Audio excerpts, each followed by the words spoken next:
Donc, bonjour, je m'appelle Jean-Pascal Plumier, j'ai suivi une formation d'ingénieur par apprentissage entre 2005 et 2008 à l'école des arts et métiers d'Aix-en-Provence en partenariat avec IT2IPACA. Je suis quelqu'un de très pragmatique et que je trouve que quand tu apprends quelque chose, si c'est 100% théorique, ça rentre d'un côté, ça sort de l'autre, et si tu dois mettre en pratique 2 ans plus tard, tu as oublié 80% de ce que tu as appris, alors que l'apprentissage, ça te permet de mettre directement en pratique la semaine ou le mois qui suit ce que tu as appris à l'école, et du coup d'assimiler beaucoup plus vite.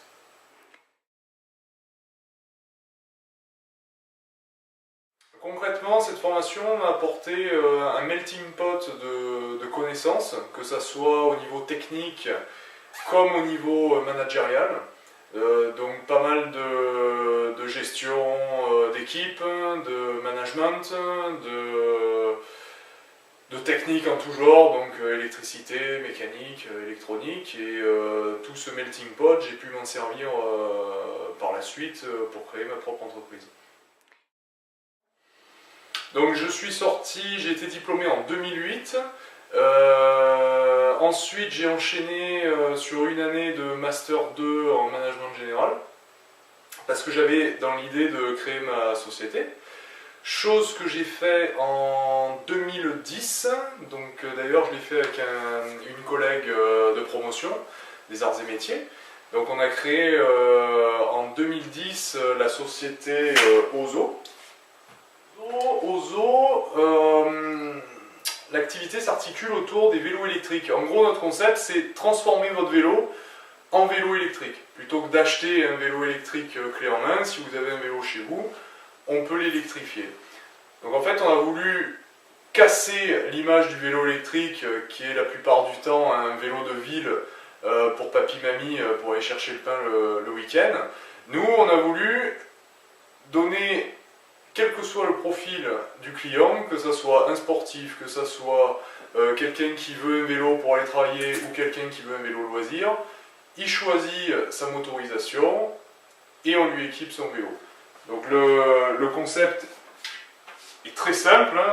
En fait on est parti de moteurs, donc c'est des moteurs moyeux qu'on a modifiés pour répondre à certaines contraintes, donc notamment au niveau des vélos de montagne. Donc en partant d'une base de moteur, on rayonne sur une jante adaptée au vélo et aux besoins du client, que ça soit une jante plus ou moins large, de couleurs différentes. Et ensuite, en fonction du vélo du client, on va choisir une batterie et une gestion électronique. Donc ça peut être des vélos de ville, ça peut être des VTT. On a un gros marché sur le VTT parce qu'on a été parmi les premiers au niveau mondial à développer des solutions de motorisation adaptées aux contraintes du VTT. Donc c'est pas du tout les mêmes contraintes qu'en ville. Sur un VTT on fait des sauts, du passage d'obstacles, tout ça. Donc on a développé des moteurs plus résistants pour ce genre de pratique. Et ça peut aller jusqu'au montage les plus originaux comme des beach cruisers américains. Ensuite, il y a un autre business qui s'est ouvert à tout ça. Donc là, le vélo, forcément, c'est le plus gros de l'activité. L'autre business s'est ouvert, au départ, on pensait que c'était plutôt les gens qui allaient avoir besoin d'une assistance au pédalage, donc des gens âgés, des gens à mobilité réduite. Mais en fait, avec les motorisations qu'on a développées, on arrive à des performances quand même assez sympas. On dépasse les 50 km/h, on arrive jusqu'à 70 km/h. Ça peut plaire du coup soit à quelqu'un qui cherche un engin loisir entre un VTT et une moto. Donc typiquement là, les moteurs freeride qu'on propose, ça grimpe aux arbres, quoi. On met les gaz, on part en wheeling. Donc ça c'est sympa côté fun. C'est sympa aussi pour celui qui cherche un engin assez rapide pour aller au travail s'il habite en ville. Plutôt que d'acheter un scooter, il électrifie son vélo et puis il aura quelque chose qui roule quand même à 50-60 km/h. Donc plutôt sympa avec des bonnes accélérations. Et ça peut toucher aussi des personnes à mobilité réduite, donc on fait pas mal aussi de tricycles, ce genre de choses. Ensuite, on travaille beaucoup aussi avec les écoles, donc des IUT, des écoles d'ingénieurs, sur des projets divers. Ça peut être des buggy, des segways, ça peut être des éoliennes à pales verticales. On a fait aussi des caméras assistées électriquement sur tyroliennes.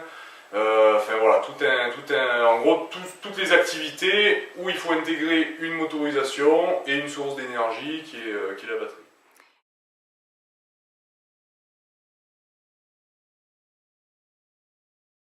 Je pense que c'est une très bonne chose. Moi, c'est ce qui m'a un peu surpris quand j'ai démarré donc, ma formation d'ingénieur en 2005. Donc en 2005, ça faisait 14 ans que la formation par apprentissage existait. Et il n'y avait rien. En face de nous, on avait les Gazards qui, eux, ont une confrérie bien carrée. Et là, au bout de 14 ans de formation, il n'y avait pas d'annuaire d'anciens, il n'y avait pas de rassemblement d'anciens, il n'y avait rien. Donc du coup, c'est ce qui m'avait un peu surpris. Donc c'est une super chose et ça permet de nouer des liens nouveaux, de se rencontrer avec des gens qui ont vécu un peu les mêmes choses, de discuter boulot, de discuter technique. C'est une très bonne chose. Et alors j'ai découvert moi l'UNAM en septembre-octobre 2013.